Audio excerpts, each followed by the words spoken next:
Pass novels பெருமையோடு வழங்கும் புத்தம் புது நாவல் உயிரே உயிரே விலகாதே. தினமும் ஒரு அத்தியாயம் வீதம் பதிவிடக்கூடிய இந்த நாவலில் இன்று நாம் கேட்கப் போகிறது நாவலோட 3வது அத்தியாயம். நாவலை தொடர்ந்து கேளுங்க. தினமும் கேட்கும் பதிவில் உங்களுக்கு பிடிச்ச வரியை மறக்காமல் எனக்கு கமெண்டில் சொல்லுங்கள். இந்த நாவலோட தொடர்ச்சியை தினமும் கேட்க இதுவரை சப்ஸ்கிரைப் பண்ணாதவங்க சப்ஸ்கிரைப் பண்ணி பெல் ஐக்கானை அழுத்தி வச்சிடுங்க. கூடவே என் எழுத்தும் நான் வாசிக்கக்கூடிய விதமும் பிடிச்சிருந்தா லைக் கொடுக்க மறந்துடாதுங்க. மறுபடியும் சொல்கிறேன், என் எழுத்தும் வாசிக்க விதமும் பிடிச்சிருந்துன்னா லைக் பண்ண மறந்துடாதுங்க. 2வது அத்தியாயத்தில் கடைசி முடிவு யூடியூப்பில் சில ப்ராப்ளத்தால் கட் ஆயிடுச்சு. அதனால் அந்த 2வது அத்தியாயத்தின் முடிவில் இருந்து இன்றைய பதிவை நான் தொடங்குகிறேன். அந்த வெட்கமும் நளினமும் இரவு கொடுத்த தனிமையும் ஆடவனை வித்துக்கொள்ளச் செய்ய மெல்ல மெல்ல முன்னேறத் தொடங்கினான். அவன் முன்னேற்றம் எல்லை தாண்டி சென்றபோது பெண்மை விழித்து கொள்ள அவள் தடுத்தாள். அவன் கெஞ்சினான். அவள் விலக முயன்றாள். அவன் அணைத்து நெகிழ வைத்தான். கடைசியில் அந்த கெஞ்சலும் கொஞ்சலும் அவனுக்கு சாதகமாக அவனிடம் தன்னை மொத்தமாக இழக்கத் தொடங்கினாள். இழந்த நொடி அவள் துளி கூட வருத்தப்படவில்லை. அந்த அளவு அவன் மேல் நம்பிக்கை. அவள் நம்பிக்கைக்கு பாத்திரமானவன் போல அன்று அவ்வளவு பேசினான்.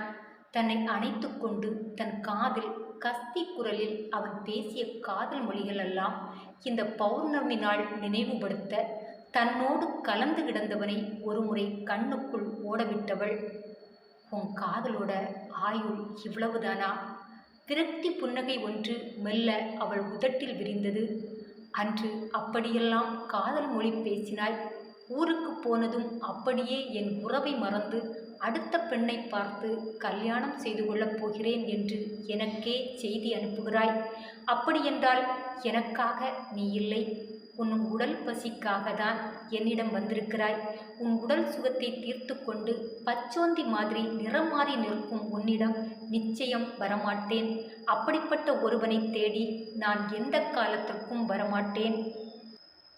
எண்ணும் போதே மன அலையில் ஒரு வலி மிதந்து வந்து அவள் நெஞ்சுக்கூட்டை அடைக்க தன் வயிற்றை மென்மையாக தடவியவள் கலங்கும் கண்ணால் அவள் வயிற்றை நோக்கிய போது அவளை அறியாமல் அவள் விழிகளில் வந்து அமர்ந்தான். அவளை இந்த நிலைக்கு ஆளாக்கிய காதல் கள்வன் கார்த்திக் கிருஷ்ணா. அத்தியாயம் தொடரும். இது உயிரே உயிரே விலகாதே. அத்தியாயம் 3. கார்த்திக்கோட ஆத்வியின் பயணம் மிக அழகானது என்றுதான் நினைத்திருந்தாள் ஆத்வி. அந்த அளவு அவளை நம்ப வைத்திருந்தான் கார்த்தி. கார்த்தியோட ஆத்வியின் பழக்கம் பல வருட பழக்கம். ஒவ்வொரு வருடமும் அவன் தாத்தா வீட்டில் தங்கி சென்ற நாட்களெல்லாம் அவளுள் கொஞ்சம் கொஞ்சமாக ஊற்றெடுத்த காதலது. ஆனால் பல வருடம் நெஞ்சிலே அவனுக்கு தெரியாமலேயே சுமந்தாள்.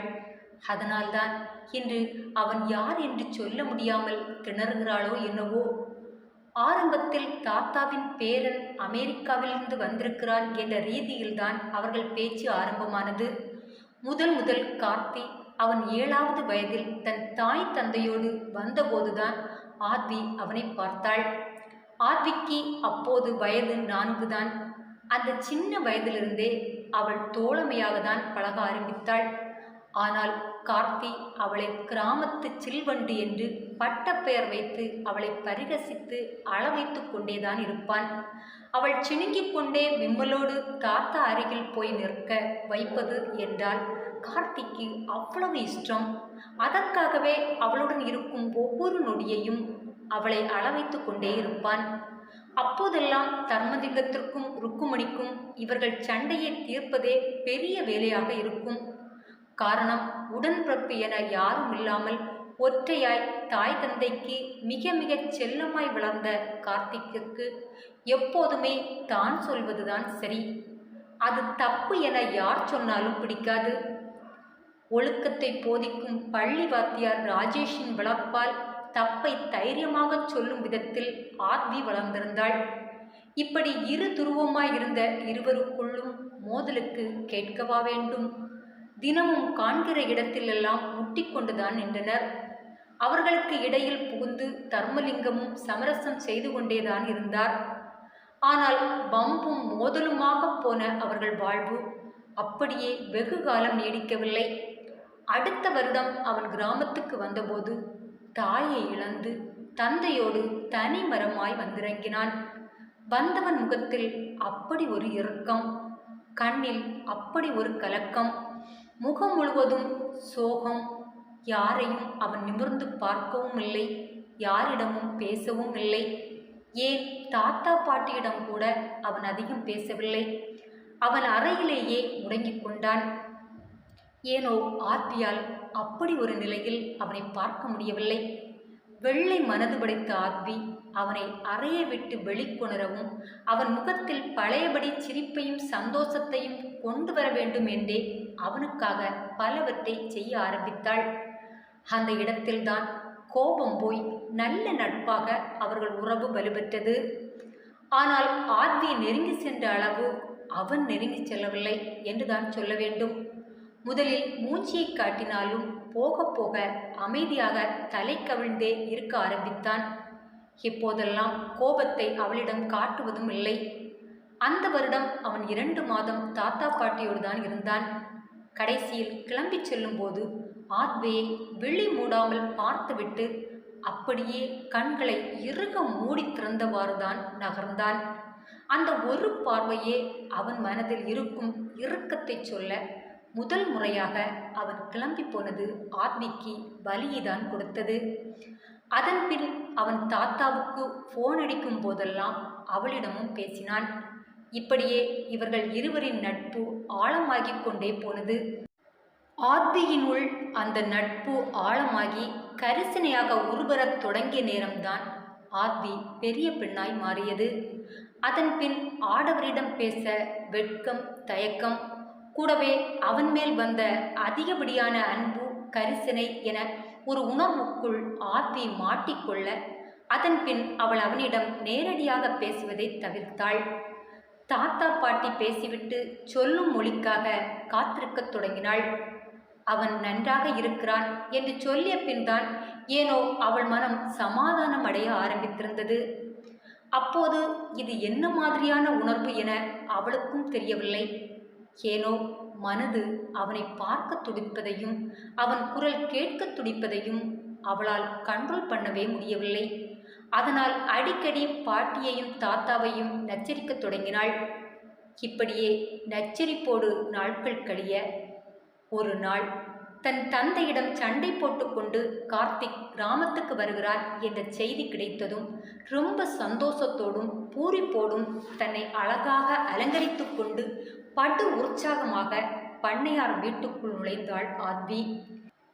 கண்கள் நாலாபுரமும் பரபரப்போடு நோக்கியவாறு உள்ளே நுழைந்தவளுக்கு கொஞ்ச நேரமாகவே அவன் குரு கண்ணில் படாததால் எரிச்சல் உண்டானது.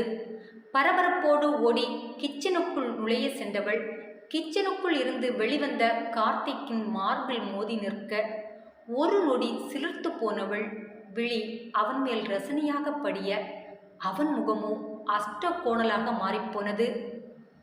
கண்ணு தெரியாத உனக்கு? இப்போ எந்த கோட்டையை கட்ட இப்படி ஓடி வந்து இடிச்சிட்டு நிற்கிற என எரிந்து விழ ஆத்வியின் முகம் நொடியில் மாறிப்போனது. சட்டென கண்கள் கலங்கி முகத்தில் கருமை ஏறி அவனை இயலாமையோடு பார்த்தாள். ஒரு நொடி அவன் கண்ணுக்குள் இறங்கியவள் சட்டென சுதாகரித்து கொண்டு நீங்கி போய் தொலை என அவள் சோல்டரை பிடித்து தள்ளிவிட்டு கோபமாக அந்த இடத்தை விட்டு நகர்ந்தான். மொத்தமாக அடிபட்டவள் சோர்ந்து போய் வலியோடு பின்புறம் வந்தாள். அங்கே சொர்ணம் அலசிய துணியை காய வைத்து கொண்டிருந்தாள். நடை தளர்ந்து ஏதோ ஆழ்ந்த யோசனையில் அண்ணன் நடையில் வந்த ஆத்வியை பார்த்ததும் யோசனையோடு அவள் முகத்தை கூர்ந்து பார்த்தவள். என்னாச்சு ஆத்வி? நடையில துள்ளல் இல்லை, முகத்தில் சிரிப்பில்லை, மலர்ந்த பூவாதான் தினமும் உள்ளால வருவா. ஹிந்தி என்னாச்சு? இல்லக்கா கார்த்தி அவள் சொல்ல முடியாமல் தடிமாற அந்த தம்பி எதுவும் சொல்லிடுச்சா? என இருபுறமும் மாறி மாறி ஆட்டியவளை பார்த்து சிரித்த சொர்ணம். புரியுது ஆர்த்தி, தம்பி எதுவோ பேசியிருக்கு, அதான் உன் முகம் கண்ணி செவந்து போய் இருக்குன்னு எனக்கு புரியுது. ஆனால் அவர்கிட்ட எதுவும் கோமா பேசிடாத. தம்பி பெரிய மன வருத்தத்தில் வந்திருக்காரு. பெரியய்யாட்ட கூட சாடிட்டார்னா பார்த்துக்க. பெரியய்யா எதுவும் பேசாமல் ஒதுங்கி போனப்போ தான் சந்தேகப்பட்டு அம்மாயிட்ட கேட்டேன். அப்போதான் ஏன் தம்பி இப்படி இருக்குன்னு தெரிஞ்சுக்கிட்டேன். சொர்ணம் பளபளவென இழுத்து கொண்டு போக கடுப்பான ஆர்த்தி, விஷயத்தை சொல்லுங்கக்கா என கேட்க, தம்பியோட அப்பா இசபெல்லான்னு ஒரு வெளிநாட்டுக்காரைய 2வது திருமணம் செய்துட்டாராம். தம்பிக்கு இது சுத்தமாக பிடிக்கலையாம். அதான் சண்டை போட்டுட்டு தாத்தா வீட்டுக்கு ஓடி வந்துட்டாராம். காலையிலேருந்து ராஜதுரை சார்ட்ட இருந்து 1000 முறை ஃபோன் வந்துச்சு. தம்பி ஒத்த வார்த்தை பேசலையே. தாத்தாவும் எவ்வளவோ எடுத்து சொல்லி பார்த்தாங்க. தம்பி கேட்கவே இல்லை. ஒரே வீம்பா இருக்காங்க. சொர்ணம் இப்படி சொன்னதுமே உண்மையில் ஆர்த்தியின் கண்களும் கலங்கிவிட்டன. ஆர்த்திக்கு கார்த்தியின் உள்ளம் தெரிந்தது. அவன் தாயை எந்த அளவு நேசித்தான் என்பது அவளுக்கு தெரியும். அந்த இடத்தை வேறு ஒரு பெண்ணுக்கு கொடுக்க முடியாமல் தவிக்கிறான் என்பதும் புரிந்தது. அவனுக்கு ஆறுதலாக இருக்க மனசு பரபரத்தது. ஆனாலும் பயமாக இருந்தது. நல்லா இருந்தாலே நார்மலாக பேச மாட்டான். இந்த லட்சணத்தில் கோலா காண்டில் இருக்கான். இந்த சூழ்நிலையில் அருகில் போகாமல் இருக்கிறது தான் நமக்கு நல்லது என யோசித்தவள் சொர்ணத்திடமிருந்து விலகி தோட்டத்துக்குள் இறங்கினாள். பட்டு பாவாடையை தூக்கி பிடித்தவாறு, இரட்டை ஜடையை முன்னால் தூக்கி போட்டவாறு முன்னோக்கி நடந்து போய் கொண்டிருந்தவளை மாடியிலிருந்து பார்த்து கொண்டே இருந்தான் கார்த்திக். மல்லிகை சரம் பின்பகுதி தலையையே நிறைத்திருக்க, சிகப்பு பட்டு பாவாடை தாவணி மெல்லிய இளமஞ்சள் கலரில் மாறி இருந்த அவள் தேகத்திற்கு எடுப்பை கூட்டி காட்ட, கார்த்திக் கண்ணிற்கு அந்த பதுமை ரொம்ப வித்தியாசமாக தெரிய ஆரம்பித்தாள். அரும்பு மீசை அள்ளி வளரத் துடிக்கும் இளமை பருவம் அவளை எக்ஸ்ரே கண் கொண்டு பார்க்க வைத்தது. தலையை ஆட்டி சமன் செய்தவன், நீ நீ ஏன் கார்த்தி அவளை இப்படி பார்க்குறா?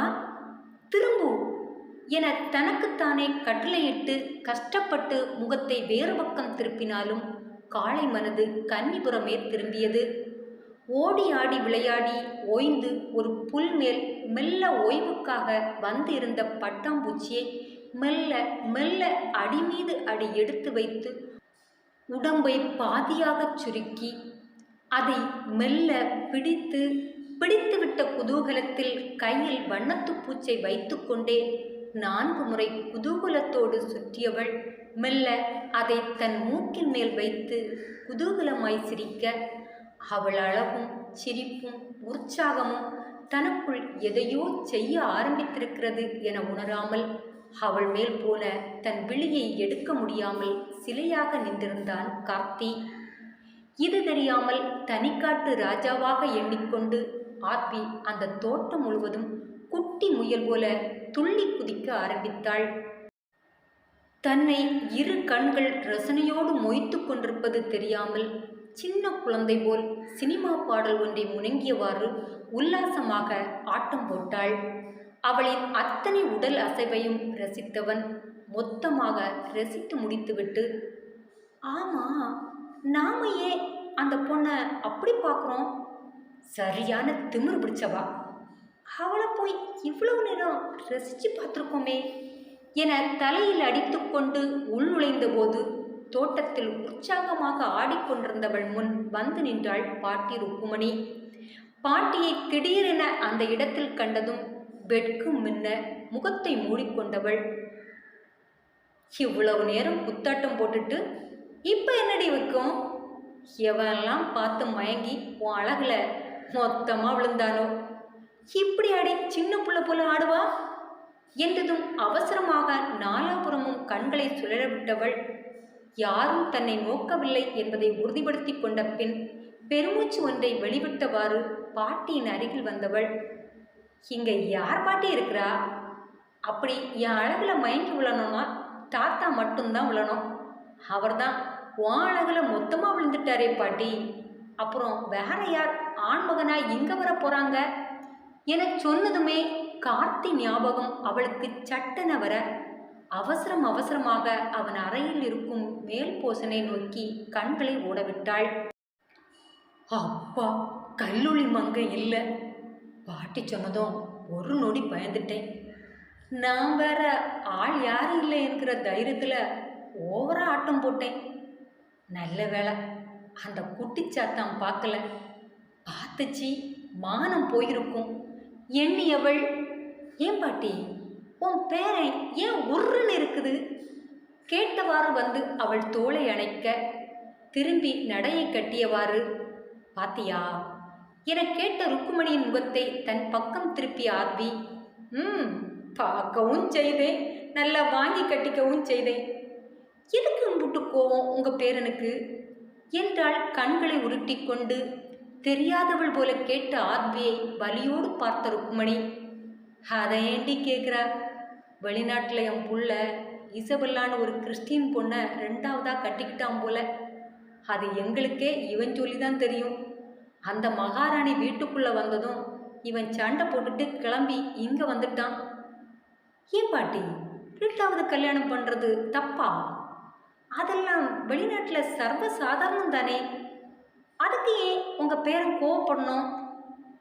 அதை நீ அவன்கிட்ட தாண்டே கேட்கணும். இந்த விஷயத்தில் பெரியவங்க நாங்கள் தான் சொல்லாமல் பண்ணிட்டானேன்னு கோவப்படணும்.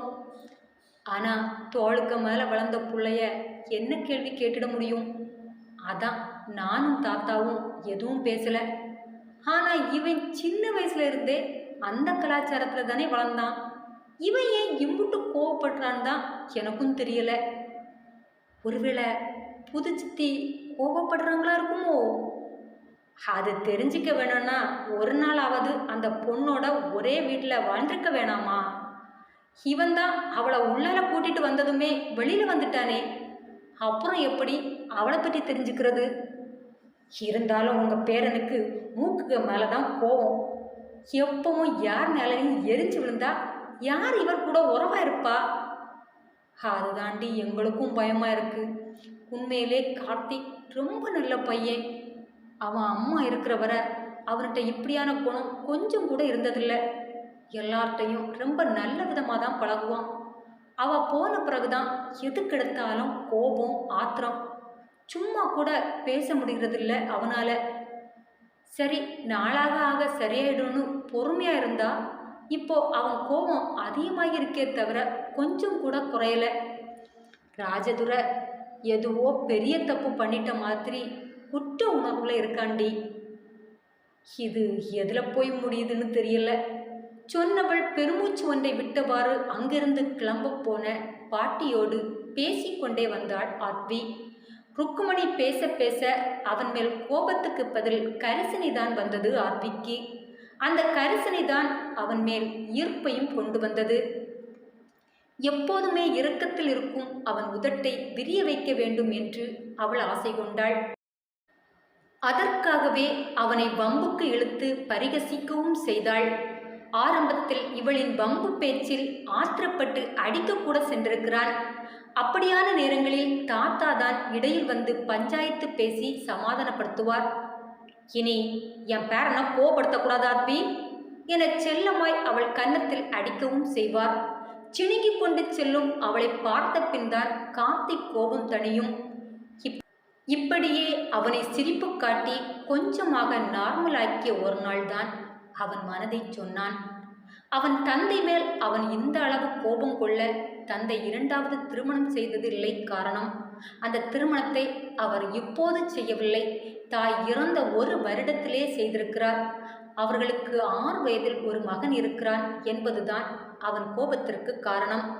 இதுவரை உலகத்திற்கு தெரியாமல் வாழ்ந்தவர் இப்போது அங்கீகாரம் கொடுக்க முடிவு பண்ணி வீட்டுக்கே அழைத்து வந்து விட்டார். அந்த அதிர்வுதான் அவனை மூர்க்கனாக மாற்றியிருந்தது. தாத்தா பாட்டி ஆத்வி என எல்லாருமாய் அவனை கொஞ்சம் கொஞ்சமாக நார்மலாக்கி கடைசியில் ஒரு வழியாக படிப்பை காரணம் காட்டி மறுபடியும் அமெரிக்காவுக்கு அனுப்பி வைத்தனர். அதன்பின் கார்த்தி பல வருடம் கிராமத்திற்கு வரவில்லை. 12ஆம் வகுப்பு முடித்த அவன் மேற்படிப்பு என தன் நாட்களை அது வழி ஓடவிட அவன் வாழ்வு அது வழி பயணப்பட ஆரம்பித்தது. ஆனால் அந்த இறுக்கமும் மூர்க்கத்தனமும் கொஞ்சமாக மாறிப்போயிருந்தது. அது வயது வந்ததால் வந்த முதிர்ச்சியாக கூட இருக்கலாம். ஆனாலும் இதுவரை சித்தியிடமோ அப்பாவிடமோ தம்பியிடமோ அவன் பேசியதே இல்லை. தனக்கென ஒரு தனி பாணியை அமைத்து கொண்டு வாழ்ந்து வந்தான். வாரத்தில் ஒரு முறையாவது தன் தாத்தாவிடம் மட்டும் பேசிவிடுவான். அவனுக்கு ராபர்ட் என்று ஒரு ஃப்ரெண்டு மட்டும் கிடைத்திருந்தான். அவனிடம் கூட அதிகம் பேச மாட்டான் கார்த்திக். வீட்டிற்கெல்லாம் அழைத்து வந்ததே இல்லை. அப்படி தாமரை இலை தண்ணி போல யாரோடும் ஒட்டாமல் இங்கு இவன் வாழ ஆர்வி பருவ வயதில் அவன் மேல் உருவான அழகான உணர்வை அழிக்க முடியாமல் அவன் நினைவோடவே வாழத் தொடங்கினாள். அப்படியான ஒரு நாள் தான் கார்த்தியிடமிருந்து அவன் தாத்தா வீட்டிற்கு போன் வந்தது. போன் அடித்தபோது வீட்டில் தாத்தாவோ பாட்டியோ இல்லை. அன்று அவர்களின் திருமண நாள் என்பதால் இருவரும் சேர்ந்து கோயிலுக்கு போயிருந்தார்கள். அதனால் அந்த போனை ஆர்வி தான் அட்டன் செய்தாள். ஹலோ என ஆர்வி தொடங்க, தாத்தா பாட்டி இல்லையா? அடுத்து உடனே கார்த்திக் கேட்க, அவன் குரலை கேட்டதும் ஐஸ்கிரீம் ஒன்று சட்டென உணர்வுக்குள் உருகுவதை உணர்ந்தவள் தன் உணர்வை உமிழ்நீரை விழுங்கி அடக்கியவள், தாத்தா தாத்தா பாட்டி கோயிலுக்கு போயிருக்காங்க, தட்டு தடுமாறிதான் சொல்லி முடித்தாள். ஏனெனில் இதுவரை ஆர்வி போனில் அவனோடு பேசியதே இல்லை. அதிலும் 6 வருடம் கழிந்து அவன் குரல் கேட்கிறாள். அதிலும் அந்த குரல் கேட்டதுமே உள்ளம் குலைய ஆரம்பித்திருந்தது. அதனால் அவளால் அவனுடன் நார்மலாக பேச முடியாமல் அவன் கேட்ட கேள்விக்கெல்லாம் திக்கி திணறி தட்டு தடுமாறி ஏதேதோ பதிலை ஒப்பிவித்து கொண்டு வர சட்டென, நீ நீ நீ என்ன கல்யாணம் பண்ணிக்கிறியா ஆர்வி என கேட்டுவிட மொத்தமாய் திணறி போனவள் பதில் சொல்ல தெரியாமல் சட்டென போனை வைத்து விட்டாள். கார்த்திக்கின் கன்னத்தில் ஓங்கி அறைந்தவள் போல ஒரு உணர்வு. அவனுக்கு அந்த உணர்வு அவனை விட்டு வெகு நாள் செல்லவே இல்லை. அதன் பின் அவன் அங்கு போன் அடிக்கவே இல்லை. இவனின் இந்த அதிரடியில் துவண்டு போனது ஆர்விதான். மனம் முழுவதும் காதலில் குலைந்து எப்போது என்னை தேடி வருவான் என ஒவ்வொரு நாளும் காத்திருந்தவளுக்கு திடீரென அதிர்ச்சி கொடுக்க சந்தோஷத்தில் பேச முடியாமல் போனை வெட்கத்தில் சட்டென வைத்து விட்டாள். அது அவனுள் இந்த அளவு எதிர்வினை புரியும் என தெரியாமல் அவனின் அடுத்த போனுக்காக அவள் காத்திருக்க, எவ்வளவு ஆசையா சொன்னேன், முகத்தில் அரைஞ்சது போல வச்சிட்டா. அவள் மேல் கொலிவரியில் அவன் இருக்க, சின்ன வயசிலே இறுக்கத்திற்கு தன்னை உட்படுத்தி கொண்டவன் இதன் பின் மொத்தமாக இறுக ஆரம்பித்தான். அந்த இறுக்கம் தாத்தாவிடம் கூட பேச விடாமல் செய்தது. ஆர்வி தவித்து போனாள். பல நாள் இவன் போனுக்காக காத்திருந்தாள். வராமல் போகவே தாத்தாவிடம் நாசுக்காக பேசி போன் செய்ய சொன்னாள். அவர் போனை எடுக்காமல் புறக்கணித்தவனை எதுவும் செய்ய முடியாமல் தடுமாறியவள் ஆர்விதான். அவளால் அதற்கு மேல் எதுவும் செய்யவும் முடியவில்லை. தாத்தாவிடம் போய் அவனோட போன் நம்பரை தாருங்கள் என்றா கேட்க முடியும்? வழி தெரியாமல் இவள் அவனுக்காக காத்திருக்க, அவனோ என்னை நிராகரித்து விட்டாளே என்ற கடுப்பில் இருந்தான். அந்த கடுப்பு அவள் மேல் ஆத்திரத்தையும் வெறியையும் உண்டு பண்ண, அவளை சும்மா விடக்கூடாது என நினைக்கும் அளவு அவள் மேல் பயங்கர கோபத்தை விதைத்து விட்டிருந்தது அந்த நிகழ்வு. இது நடந்து 6 மாதம் சென்ற பின் ஒரு நாள் தர்மலிங்கம் அமெரிக்காவுக்கே வந்துவிட, முகத்திற்கு முன் நிற்கும் தாத்தாவை அவனால் புறக்கணித்து செல்ல முடியாமல் கடைசியில் சரணாகி அவரோடு கிராமத்துக்கு வந்தான். கூடவே ஒரு பெண்ணையும் கூட்டிக் கொண்டு. தாத்தாவிடம் தன்னுடன் படிக்கும் பெண் என் பெஸ்ட் ஃப்ரெண்ட் என அறிமுகப்படுத்தி அழைத்து வந்ததே ஆர்வியை வெறுப்பு ஏற்படுத்தத்தான். பேரன் மொத்தமாக இறுகி போய்விடக்கூடாதே என பயந்தே அவனுக்கு எந்த மறுப்பும் சொல்லாமல் தங்களுடன் அந்த பெண்ணையும் அழைத்து வந்தார் தர்மலிங்கம். தாத்தா கார்த்தியை உடன் அழைத்து வருகிறார் என்ற தகவல் கிடைத்ததுமே ஆர்வி அந்த உலகில் இல்லை, வானுக்கும் பூமிக்குமாக குதித்தாள். அந்த வருடம் தீபாவளிக்கு எடுத்த புது சுடிதாரை எடுத்து அணிந்து கொண்டு, தலை நிறைய பூவை சூடிக்கொண்டு, தேவதை போல தன்னை அலங்கரித்து கொண்டு முகமெல்லாம் பூரிப்போடு வந்தவளுக்கு வண்டியை விட்டு இறங்கி ஒரு வெள்ளைக்கார பெண்ணை அணைத்து கொண்டு வீட்டுக்குள் நுழையும் கார்த்திக் விழ அடுத்து ஒரு அடியை முன்னால் எடுத்து வைக்க மனமின்றி அப்படியே சிலையாக நின்றவள் கண்கள் கலங்கி குளங்கட்டி நின்றது. அந்த குளத்தில் கூட குதூகலமாய் இறங்கி போன கார்த்திக் தான் தெரிந்தான். சிலையாக நின்றவளை நார்மலாக்கி உள்ளே அழைத்து சென்றவளே சொர்ணம்தான். உள் சென்ற பின்தான் ஏண்டா இவனை மறுபடியும் பார்க்க ஆசைப்பட்டேன் என்று இருந்தது ஆத்விக்கு. அந்த அளவு கார்த்திக் இடம் கிடைக்கும் நேரமெல்லாம் அவளை வெறுப்பேற்ற ஆரம்பித்தான்.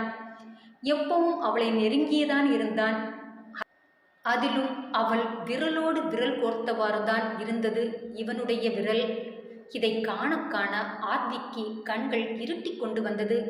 அவளால் அந்த இடத்தில் நின்று கொண்டு கார்த்தியை இன்னொரு பெண்ணோடு பார்க்க முடியவில்லை. தலையே சுற்றுவது போல் இருந்தது. போய்விடலாம் என நினைத்தால் தாத்தா போக விடாமல் பேசிக்கொண்டே இருந்தார்.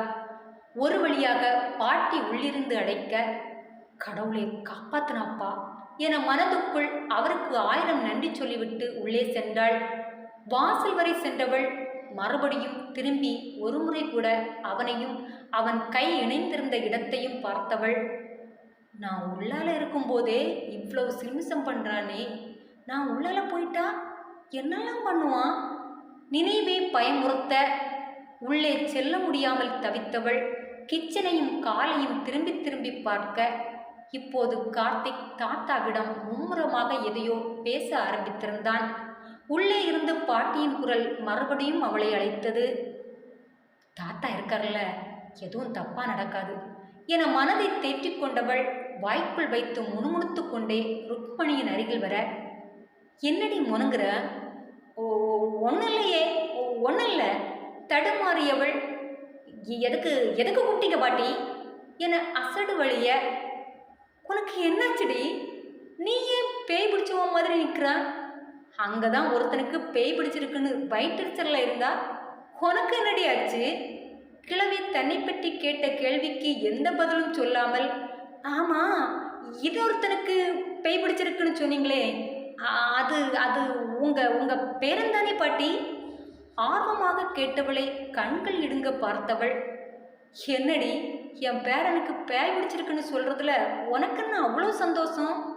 கண்களில் சந்தேக உணர்வை காட்டிவாறு கேட்ட பாட்டியை பார்க்க முடியாமல் தனை குனிந்தவள், இல்லை இல்லை பாட்டி, அது செய்துட்டு வந்து நிற்கிறத பார்த்ததும் அதான் சொல்கிறீங்களோன்னு நினச்சேன். அவள் அசடு வழிய, அவனுக்கு என்னமோ ஆயிடுச்சுடு ஆத்வி, இல்லைனா இப்படி ஒரு வெள்ளைக்காரிய கையோடு பிடிச்சி இழுத்துட்டு வந்திருப்பானா? அவனை இப்படி பார்த்ததுமே மனசு விட்டு போச்சு. உன் தாத்தா எம்புட்டு ஆசையாக இருந்தாங்க தெரியுமா? இவனை இங்கே மொத்தமாக கூட்டிகிட்டு வந்து நம்ம எடுத்து பொண்ணாக பார்த்து கட்டி வச்சு கூடவே வச்சுக்கணும்னு. சின்ன வயசுலேயே அவனை அமெரிக்கா அனுப்ப தாத்தாவுக்கு மனசே இல்லை. ஆனால் என் மகன்தான், நாங்கள் தான் அவனோட நல்ல எதிர்காலத்தையே கெடுக்கிறதா சொல்லி பையனை அவன் கூட இழுத்துட்டு போயிட்டான். நாங்களும் பேரனோட படிப்பெல்லாம் முடிஞ்சு வரட்டும், அப்புறம் பேசி இங்கே இருக்க வச்சிடலான்னு ஆசைப்பட்டோம். ஆனால் முடியலை பாரு. இதுதான் சரி பாட்டி, நீங்கள் எப்படியாவது பேசி உங்கள் பேரனோட மனசை மாற்றணும். அவளை பாருங்க, ஆளும் அவன் மண்டையும். ஆத்தி வெறுப்பில் உம்மளை, என்னடி எங்களை விட அவன் அவளை கூட்டிகிட்டு வந்ததில் உனக்கு கோவம் போல? அப்புறம் என்ன பாட்டி, உங்கள் பேரன் எவ்வளவு அம்சமாக அழகாக இருக்காரு. அந்த பொண்ணை பாருங்க, வழக்கமாத்துக்கு பட்டு துணி கட்டினாப்புல ஒரு ட்ரெஸ்ஸு. உங்கள் பேரன் பக்கத்தில் நிற்க முடியுமா? என்ன வந்தாலும் நீங்கள் அவங்க கல்யாணத்துக்கு சம்மதிக்கக்கூடாது பாட்டி. ஆத்தி தன் ரூட்டை கிளியர் செய்யும் நோக்கோடு பேச, அதை புரியாத பாட்டியும் அவளுக்கு ஒத்து உட தொடங்கினாள். அதே நேரம் உள்ளே வந்த தாத்தாவும் இவர்கள் பேச்சில் கலந்து கொண்டு, எப்படியாவது வெள்ளைக்காரிய திருப்பி அனுப்பியே ஆகணும் என தீர்மானித்து கொண்டனர். அடுத்தடுத்த நாட்களெல்லாம் தாத்தா அது பற்றியே பேச, கார்த்தியின் சந்தேகம் ஆர்த்தி மேல் வந்தது. சுற்றி பார்வையை செலுத்தினான். தாத்தாவை பேச அனுப்பிவிட்டுவிட்டு சுவருக்கு பின்னால் மறைந்து நின்று இங்கு பேசுவதை ஒட்டு கேட்டு கொண்டிருந்தாள் ஆர்த்தி. ஆர்த்தி அவன் கண்டு கொண்டதால் வேணுமென்றே, தாத்தா அவளும் கிளம்பிடுவோன்னு தான் சொல்கிறா. நான் தான் இன்னும் ஒரு வாரம் இருந்துட்டு போகலான்னு சொன்னேன். அவள் என் கூட இருக்கிறது உங்களுக்கு கௌரவ குறைச்சலாக இருந்தால் சொல்லுங்க, நாங்கள் உடனே கிளம்பிடுறோம். அமெரிக்காவில் போய் எங்கள் அறையிலேயே ஒன்றா தங்கிடுறோம். அங்கெல்லாம் யாரும் இப்படி தப்பாக பேச மாட்டாங்க. அதுலேயும் என் சுதந்திரத்தில் யாரும் தலையிடுறதுல எனக்கு எப்பவும் விருப்பமே இருக்கிறதில்ல. உங்களுக்கு நல்லாவே தெரியும். உங்கள் ஊருக்காரங்களுக்காக எல்லாம் என்னால் என்ன மாற்றிக்க முடியாது. வேணா சொல்லுங்க, இப்போவே உடனே கிளம்பிடுறேன் என அடாவடித்தனமாக சொல்ல தர்மலிங்கம் பதறிப்போனார். அதன் பின் அவர் இது பற்றி அவனிடம் வாய் திறப்பதே இல்லை. ஆர்த்திக்கு தான் இருப்பு கொள்ளவில்லை. என்ன கட்டிக்கிறியான்னு கேட்டுட்டு என்ன தைரியத்தில் என் முன்னால் இப்படி நடக்கிறாரு என்ற கோபம் அவளை ஆட்டி படைத்து கொண்டிருந்தது. அதிகம் அங்கு போகக்கூடாது என முடிவெடுத்து வீட்டில் இருந்தாலும் அங்கேயும் அவளால் நிம்மதியாக இருக்க முடியவில்லை. ஏன் கார்த்தி இப்படி மாறிப்போயிருக்கான் என்று அவளுக்கு தெரியவே இல்லை. இப்படி வந்திருப்பவனிடம் போய் மனதை சொல்லவும் மனது வரவே இல்லை. இந்த குழப்பமே தாத்தா வீட்டிற்கே போக விடாமல் செய்ய, கல்லூரி விட்டு தினமும் வரும் ஆர்த்தி பல மணி நேரமாகியும் வராததால் அந்த வெள்ளைக்காரியையும் அழைத்து கொண்டே அவள் வீட்டிற்கு வந்து சேர்ந்தான். கட்டிலில் முகம் குப்புற படுத்துக்கொண்டு ஏதோ யோசனையில் இருந்த ஆர்த்தியின் செவியில் கார்த்திக் குரல் விழ வாரி சுருட்டி கொண்டு எழுந்தவள் பரபரப்போடு வெளியே வர, வாசலில் தாய் சாரதாவிடம் பேசிக் கொண்டிருப்பது அவன்தானே, அவனேதான். அவன் இதற்கு இங்கு வந்திருக்கிறான்?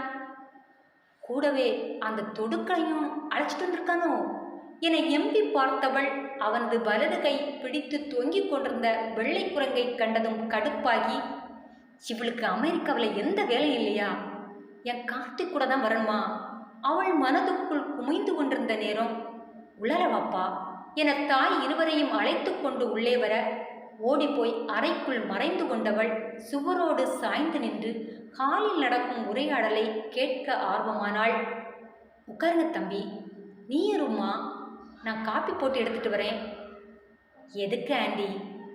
ஆமாம், வீட்டில் யாரும் இல்லையா? கண்களை மேய விட்டவாறு கேட்டவனை திரும்பி பார்த்த சாரதா, அவங்க ஸ்கூலுக்கு போயிருக்காங்க தம்பி. ஆனுவல் டெஸ்ட் நடந்ததில்ல, அதான் வர்றதுக்கு நேரமாகுது. ஆர்த்தி காலேஜ் முடிச்சு வந்தாச்சு, அறையில் தான் இருப்பா. கூப்பிடவா தம்பி?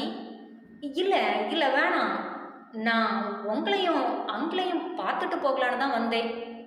வாய் அப்படி சொன்னாலும் கண்கள் நாலாபுரமும் மேயதான் செய்தது.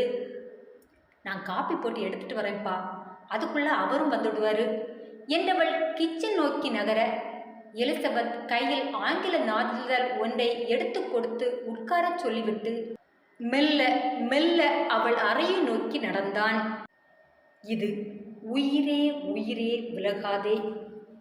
இந்த நாவலுக்கு உங்களுடைய ஆதரவு அதிகமாக கிடச்சிருக்கிறத நினச்சி ரொம்ப சந்தோஷப்படுறேன். அதுவும் நேற்று கமெண்ட் எழுத வற்புறுத்தி சொன்னனால நிறைய ஃப்ரெண்ட்ஸ் எனக்கு கமெண்ட் எழுதியிருந்தீங்க. உங்கள் எல்லாருக்கும் என்னுடைய மிகப்பெரிய நன்றி. அதுலேயும் சுபப்பிரியா ஜெயராஜன் அவர்கள், story super sister, voice modulation super, waiting for more episode, from your end keep going, waiting for more nice romantic stories from your end அப்படின்னு எழுதியும், தாமரை செல்வி அவர்கள் சத்தம் கம்மியாக இருக்குது அப்படின்னு எழுதியிருந்தாங்க. ஆமாம், மைக்கு கொஞ்சம் சரியில்லை தோழி, சீக்கிரத்தில் மாற்றிடுறேன். சரளா ஜீவன் அவர்கள் நைஸ் ஸ்டோரின்னு எழுதியிருந்தாங்க. யோகஸ்ரீ பாலசுப்ரமணி அவர்கள் ஹார்ட் சிம்பிள் கொடுத்து தன்னுடைய கருத்தை சொல்லியிருந்தாங்க. கலையரசி அவர்கள் நைஸ் ஸ்டோரி அப்படின்னு சொல்லி தன்னுடைய கருத்தை கொடுத்துருந்தாங்க. அதுபோல் அமிர்தவள்ளி தனசேகரன் அவர்கள் கதை அருமையாக உள்ளது, இந்த அத்தியாயத்தின் இறுதி பட்டன முடிக்கப்படாமலே நின்றுவிட்டது ஏன்னு கேட்டு எழுதியிருந்தீங்க. நேற்று மியூசிக்கில் ஒரு காப்பரேட் வந்து அதை கட் பண்ண வேண்டிய சூழலுக்கு தள்ளப்பட்டேன். அப்படி கட் பண்ணும்போது போயிடுச்சுன்னு நினைக்கிறேன். அதனால தான் இந்த அத்தியாயத்தில் முதல்லையே அந்த கதையில் உள்ள மீதியை சொல்லிட்டு தொடங்கியிருக்கேன். கதை நன்றாக உள்ளதுன்னு எழுதியிருந்தீங்க, மிகப்பெரிய நன்றி. அதே போல் MK 2007 பேர் தெரியல, அவங்க வந்து ஆன்டி ஹீரோ ஸ்டோரி அப்லோட் பண்ணுங்கள் ப்ளீஸ்னு கேட்டிருந்தீங்க. நான் அந்த மாதிரி கதையெல்லாம் எழுதுறதில்ல, அதனால் உங்கள் ஆசையை என்னால் நிறைவேற்ற முடியலை. அதே போல் கேமலதா அவர்கள் ஹார்ட் சிம்பிள் கொடுத்து தன்னுடைய அன்பை சொல்லியிருந்தீங்க. தீபன் அருள் அவர் வெல்கம் சிஸ்டர்னு சொல்லியிருந்தீங்க. நிறைய நாளுக்கு பிறகு உங்களை மீட் பண்ணுறேன், எனக்கும் ரொம்ப சந்தோஷம். அதே போல் கதிர் வசீகரன் அவங்க சூப்பர் நெக்ஸ்ட் பார்ட் 2 அப்படின்னு எழுதியிருந்தீங்க. சௌமியா அவர்கள் beautiful story waiting for the next எபிசோடுன்னு எழுதியிருந்தீங்க. ரஜினி அவர்கள் good evening sister excellent more super அப்படின்னு எழுதியிருந்தீங்க. தருண் அவர்கள் கதை அருமை சகோன்னு சொல்லியிருந்தீங்க. ஜார்ஜ் அவர்கள் நாவலின் தொடக்கமே எதிர்பார்ப்பை ஏற்படுத்தி விட்டது, அடுத்த அத்தியாயத்திற்காக இன்றே காத்திருக்க தொடங்கிவிட்டேன், கதை அருமையாக இருந்ததுன்னு எழுதியிருந்தீங்க. கீதா அவர்கள் நைஸ் ஸ்டோரி வாழ்த்துக்கள்னு சொல்லியிருந்தீங்க. ரஜினி அவர்கள் good afternoon super starting excellent waiting for the next எபிசோடுன்னு எழுதியிருந்தீங்க. உங்கள் எல்லாருக்குமே என்னுடைய மனப்பூர்வமான நன்றி. நான் கமெண்ட் பண்ணுங்கன்னு சொன்ன ஒரே காரணத்துக்காக நிறைய பேர் பண்ணியிருக்கீங்க. அதே போல் இன்றைக்கும் கேட்குறேன், இந்த எபிசோடில் உங்களுக்கு நான் சொன்னதில் பிடிச்ச வரியை மறக்காமல் எனக்கு கமெண்டில் சொல்லுங்கள். எலிசபெத் கையில் ஆங்கில நாளிதழ் ஒன்றை எடுத்து கொடுத்து உட்கார சொல்லிவிட்டு மெல்ல மெல்ல அவள் அறையை நோக்கி நடந்தான் கார்த்திக். அவன் வரவை உணர்ந்தவள், வா மச்சான் வா, வசமாக வந்து மாட்டிக்கிட்டியா, இன்று உன்னை விட போகிறதே இல்லை, கல்யாணம் பண்ணிக்கலாமான்னு கேட்டுட்டு 6 மாதம் காணாமலா போகிறேன், கடைசியாக பெரும் பாடுபட்டு தாத்தாவை அனுப்பி கொண்டு வர வச்சா ஏன் முன்னாலேயே இன்னொருத்தியோட கொஞ்சியா விளையாடுற என மனதுக்குள் கருவி கொண்டவள் அவன் கண்களுக்கு மாட்டாமல் போக்கு காட்ட ஆரம்பிக்க அவன் அந்த வீட்டில் ஒவ்வொரு இடமாக அலசி ஆராயத் தொடங்கினாள். அவனின் தேடுதல் வேட்டையை மறைந்து இருந்து ரசிக்கத் தொடங்கினாள் ஆர்வி. பின்புறம் இருந்த ஸ்டோர் ரூம் பக்கத்தில் வந்து வசமாக மாட்டியவுடன் பின்னாலிருந்து அவன் சட்டை காலரை பிடித்து இழுக்க தடுமாறி அவனை நெஞ்சோடு அணைத்து கொண்டு ஸ்டோர் ரூமுக்குள் ஐக்கியமாக அவள் நெஞ்சோடு அணிந்து நின்ற தன்னை ஒருமுறை பார்த்தவன் சட்டென அவளிலிருந்து விலக மறுபடியும் இழுத்து தன்மேல் போட்டவள் சுவரோடு சாய்ந்து நின்று கொள்ள, இப்ப எதுக்கு இப்படி பண்ற? அவன் எரிந்து விழ, பிடிக்கலன்னா கிளம்புங்க என்றவள் அவன் கண்ணோடு தன் கண்ணை கலக்கவிட அவள் கண்ணுக்குள் போய் தன்னை இழந்தவன் கோபத்தை குறைத்து கொண்டு மெல்ல மெல்ல அவளிலிருந்து எழும்ப, எதுக்கு இங்கு வந்தீங்க? என்ன தேடிதானே? அவள் ஊமை சிரிப்பை உதட்டில் மறைத்து வைத்தவாறு கேட்க, ஆமாம், இவ பெரிய தேவதை, இவளை தேடிக்கிட்டு நாங்கள் வர. சலித்து கொண்டவனை பார்த்து சிரித்தவள், தேவதையா தெரிஞ்சதால தானே கட்டிக்கலாமான்னு கேட்டீங்க என்றாள் அதே சிரிப்பு மாறாமல். ஆமாம், அதுக்கு தான் செருப்பால் அடித்து புரிய வச்சிட்டியே என்றான் வெறுப்பின் உச்சத்தில். நான் எங்க செருப்பால் உங்களை அடித்தேன்? குழப்பமாக அவனை பார்க்க, காதில் கேட்குறவன்கிட்ட பதில் சொல்லாமல் தொலைபேசியை அடித்து வச்சா என்ன அர்த்தம்? என்ன அர்த்தம்? உனக்கு விருப்பம் இல்லைன்னு தானே அர்த்தம்? ஓ, அந்த மாதிரி புரிஞ்சுக்கிட்டு தான் 6 மாதம் காணாமல் போனீங்களா? சரி, எதுக்கு இப்போது அந்த வெள்ளைக்காரையை கூட்டிகிட்டு வந்து சீனை போடுறீங்க? சீனா? அவன் வாயில் கை வைக்க, பின்ன என்னை வெறுப்பேத்த சில காரியங்களை பண்ணுறீங்களே, அதை என்னன்னு சொல்ல. இப்போ எதுக்கு அவளோட வந்திருக்கீங்க? எதுக்கா? உனக்கிட்ட கேட்ட கேள்வியை அவள்கிட்ட கேட்டேன். அவள் உடனே கட்டிக்கலான்னு சொன்னா, அதான் உன்னிட்ட காட்டிட்டு கூட்டிட்டு போலாமேன்னு கூட்டிட்டு வந்தேன் என்றதும் இதுவரை இருந்த பொறுமை விடைபெற அவனை அனல் கக்கும் பார்வை பார்த்தவள், காட்டியாச்சுல, கூட்டிட்டு போய் கட்டிக்கிட்டு அந்த வெள்ளைக்காரையோட குடும்பம் நடத்துங்க என்றவள் பொறுக்க முடியாமல் முட்டிக்கொண்டு வந்த கண்ணீரை அவன் முன் காட்டி காட்சி பொருளாக விரும்பாமல் சட்டில தனையை குனிய, அப்புறம் வேணான்னு சொன்னவா காலையிலே வந்து விழ முடியும்? நம்மளை யாருக்கு பிடிக்குதோ அவங்க கூட வாழ்ந்துட வேண்டியதுதான். அவனும் ஆதங்கமாக சொல்ல, நான் எனக்கு உங்களை பிடிக்கலன்னு சொன்னேனா? அப்படின்னா பிடிச்சிருக்குன்னு சொல்றியா என்னை கட்டிக்க உனக்கு விருப்பமா? அவன் வியப்போடு கேட்க, என்றால் நானும் கொண்டு சிரித்தவாறு தன் தலையை தாழ்த்தி கொண்டே, இல்லை இல்லை இல்லவே இல்லை, எனக்கு நம்பிக்கை இல்லை என்றான் விட்டேற்றியாக. அவனை இயலாமையோடு பார்த்தவள், நம்பிக்கை இல்லையா? நம்ப வேணும்னா நான் என்ன செய்யணும் என்றாள் குரல் கம்ம தன் தலையை தாழ்த்தி கண்ணீரை மறைத்தவாறு. என சிறிது நேரம் யோசித்தவன், நான் உன்னை நம்பணும்னா நான் சொல்கிறத அப்படியே செய்யணும். ஏன் எதுக்குன்னு கேள்வி கேட்கக்கூடாது, செய்ய முடியாதுன்னு பின்வாங்கவும் கூடாது என்றான் மர்ம புன்னகையை உதட்டில் மறைத்தவாறு. சரி, என்ன செய்யணும்? அவளும் நிமிர்ந்து ஆர்வமாக அவனை பார்க்க, சொன்னா செய்யணும். அப்படி செய்யலைன்னா நாளைக்கே நான் கிளம்பி எலிசபெத்தோட போயிடுவேன். அதன் பிறகு இந்த பக்கம் வரவே மாட்டேன். அவன் இறுக்கமாக சொல்ல, சொல்லுங்க, செய்கிறேன். என் மேலே உங்களுக்கு நம்பிக்கை வரணும்னா நான் என்ன செய்யணும்? எத்தனால செய்கிறேன். அப்ப சரி, இன்று நைட்டு என அவன் இழுத்து கொண்டு நிறுத்த, நைட்டு என்றாள் அதிர்ந்து போய். அதை உணர்ந்தவன் அவள் மேல் இருந்த தன் பார்வையை நீக்கி, எங்க தாத்தா வீட்டுக்கு வந்து நீ தங்கணும் என்றான் மெதுவாக. இவ்வளவுதானா? நிச்சயம் வந்து தங்கி உண்மையிலே அன்று வெறுப்பில் ஃபோனை வைக்கல, என் காதல் எதிர்பாராமல் கிடைச்ச அதிர்ச்சியில் வச்சேன்னு நிரூபிக்கிறேன். போதுமா? கடந்த 6 மாசமா உங்கள் ஃபோனுக்காக தவிச்சது உண்மைன்னு நிரூபிக்கிறேன். இது போதுமா? நான் அப்படி நிரூபித்தா நாளைக்கே இந்த வெள்ளைக்காரியை பார்சல் பண்ணி அனுப்பிடணும், ஓகேவா என்றதும் அவள் மேனி முழுவதும் பார்வையை படரவிட்டவாறு, பார்சல் பண்ணிடுவோம் என்றவன் அவளை நெருங்கி இருக்க, பெண்ணவள் முகம் வெட்கத்தில் சிவந்து போயிருந்தது.